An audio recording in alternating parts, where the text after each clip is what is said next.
साथियों, भाजपा सरकार देश में कहीं भी हो जनजातीय समाज के विकास के लिए पूरी ईमानदारी से काम करती है।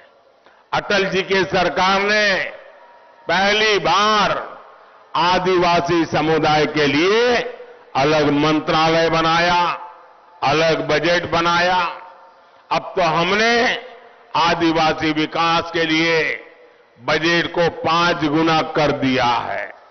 जब दिल्ली में कांग्रेस की सरकार थी, उसके मुकाबले 1 लाख करोड़ रुपए ज्यादा का बजट इस बार जनजातीय समाज के लिए रखा है। इसका बहुत बड़ा लाभ मेरे त्रिपुरा के जनजातीय समाज को होने वाला है।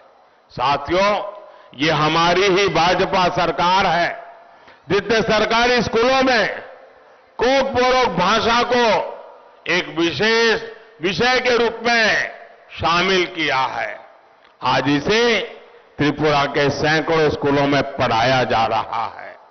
भाजपा सरकार ने जो नई राष्ट्रीय शिक्षा नीति बनाई है, उससे स्थानीय भाषा में पढ़ाई और आसान हुई है। अब डॉक्टरी और इंजीनियरिंग की पढ़ाई भी स्थानीय भाषाओं में हो सकेगी। यानी मेरे गरीब आदिवासी भाई बहन का बेटा बेटी भी अब डॉक्टर इंजीनियर बनने का सपना आसान से इसे पूरा कर सकेगा।